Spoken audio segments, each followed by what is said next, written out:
Good morning, good morning, good morning. It's Elizabeth, and this is pause, even though I didn't put that in the title. I'm in a different location, and I've been here for about 3 or 4 days looking after a dog that just came in to have a pat. And it's crazy when you get out of your own location and into another environment, how it changes your frequency and your way of being. So today is going to be a quick pause, and we're going to be talking about leadership, because pauses for me are always about what's going on at the time, and I like to reflect. So taking a moment to look at your environment and to look at your deep internal terrain and what's happening on the inside, asking the deeper questions, right? And leadership is one of those deeper questions, because there's a lot to do with leadership at the moment in our lives. And I want to break it down, right?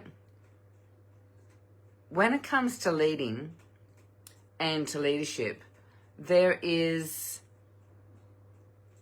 several different factors involved, right? It depends on where you are in whatever process it is that you're seeking to experience and to grow into and to elevate and develop, right? So you have different skill sets that you may be at really good, almost expertise at, that other people aren't. And so therefore you would be seen as a leader in your field. And that can include things like motherhood. Like, it doesn't negate any aspect of our life where a skill is needed and required for more development. Knitting, crafting, hiking, energy work, all of those things. And so when you have the skill set to be at that top frequency or that top level of development, you are then can be of service, where you're serving somebody else or several people in whatever capacity that might be. And then there is where we all have an aspect of ourselves where we're still trying to develop more capacity, right? More expertise, leveling up our skills in whatever department that might be. And so we are seeking more guidance. We're seeking and requiring somebody else to teach us what the skill sets are. Now, this is a really interesting place, because a lot of people, we've been conditioned to look outside of ourselves for external validation, for external support and guidance. From the very nature of religion is that there's an external God to us in some capacity, right? So in every aspect of our lives, we've had this, you need to look outside of yourself for validation or for guidance or support or whatever it might be. And so this is where it can be very tricky, because of course, when you are looking for guidance, having someone that has the results, and this is where it gets a bit sticky, because we're not actually guided to find out the very aspects that is going to give us the best skill set. Like, the person that I'm seeking, have they got the results that I want? Are they living the life that I'm choosing? Did they get the results the way I want to get the results as well, right? Do they have the integrity and the values and the morals that I have, so that I can feel comfortable learning from that person? All of these factors need to be put into practice, and for us to actually gain the knowledge the way we require to gain the knowledge. Because often people just go, oh, someone's saying, I got 500 clients in an hour. Do you want me to show you how? But then actually what I'm hearing and what I'm understanding is that a lot of people lie about that, right? They don't have the results. And like my business mentor is constantly talking about meeting people that are being bamboozled by others because they don't have the results on the other side of the experience. They actually have, their skill set or the modality that they're teaching doesn't match up with what they say that they've got. So you've got to make sure that the person that you're going to has the results the way you, that they're in alignment with you, and that they've got the skill set to teach you, because you can have the results, but if you don't know how to teach somebody how to get those results, then you're stuffed as well, right? The other part of this is self-leadership. And this is not explained or spoken about enough, because there gets to a point where when you're being led by someone, and if you're being led by someone with integrity, there's a point where they should morally shift from, okay, I've taught you all the skills, now it's your turn to go and practice them and put them into place and gain the knowledge from your internal guidance system. So once you get the information required from your external source, then you then have that, via osmosis almost, going into getting the information required and then being led internally with that information, so that you are moving into your own genius, not mimicking somebody else's genius or somebody else's processes or whatever it might be.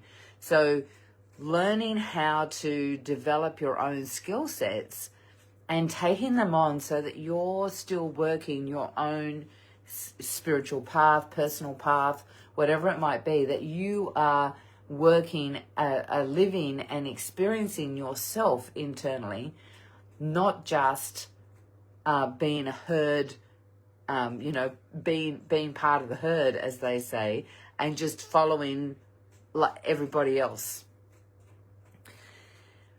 The next level of this is recognizing that you're listening to your internal guidance system first. When you're listening to your internal guidance system first, you are being directed to the information that you are requiring for your development, for your own mastery in whatever level it is. And your internal guidance system, which is actually part of the quantum field, the consciousness of all that is, will be guiding you and marrying up, just like soulmate attraction, anything that is internally developed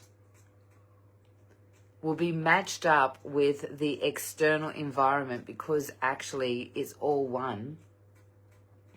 And you will be guided to the right teacher, the right mentor, the right guide, the right whatever it is, the right master, excuse me, to get the information that your internal system requires. So then you can, grab the information, the knowledge that's required, and then by osmosis, use that information internally and then externally, grabbing what's, because you might have a mentor that has all the information you need, and you're just gaining the little bits because you're on your own spiritual or personal development path, right? So the skill sets that you require. But this actually takes knowing yourself, so self-awareness, being open and willing to change, being open and willing to be taught, right? So all of these skill sets mean that you have to sit in your innocence and allow that information to come through, knowing that you're a beginner in whatever skill set this might be, that you are, that being a beginner doesn't mean that you're now less than in some way, or incapable, or all the things that the unconscious wants to share with us, to say, like to put us down and to keep us in the discomfort of the comfort zone. So it requires skill to be led. It requires skill to be self-led as you're being led, right? And it requires an openness and a willingness to have the two of them come together at the same time, so that you're developing as your personal experience. Your soul is choosing to experience yourself, right? So all of these factors come into play when you're choosing to learn and develop and level up into the next higher frequency, as you become more and more light, more and more mastery, more and more capacity, all of those things. And then on top of that is having the wisdom to know where you are in that whole hierarchy of all of those levels, all of those steps, and knowing when you're gaining experience and when it's time to let go of that experience and move on to the next one, right? Because we can get caught up in the loop of continuously learning and growing, and not giving our time to integrate that information, that knowledge, taking the actions and developing ourselves through that experience for that leveling up. We can be in this continuous loop of looking externally to ourselves, excuse me, looking externally and never developing the internal terrain of intuition, wisdom, and implementation of what we've learned. So these are all the skill sets required to become the master of anything, is, looking at your leadership skills, looking at who it is that you're getting to lead you, right? Making sure that they've got all of the skill sets that you require, and that they got them in the ethical way that you wish them, like that they've got the results. And then also looking at your self-leadership in that process as well. When you do all of those things, that's when life becomes exciting. Life is full of experience. Life is full of adventure.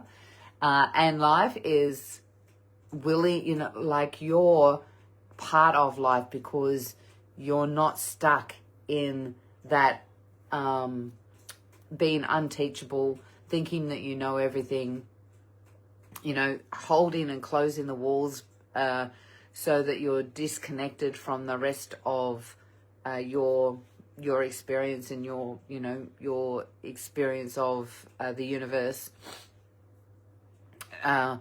It's a beautiful place to be when you're in your innocence and you can develop the skills of how to be led and how to be self-led. So that's me for today. In a new environment, so I'm a little bit stuffy today because I'm not in my normal environment. So there's things in here that are causing me to feel a bit foggy today. But anyway, I did okay.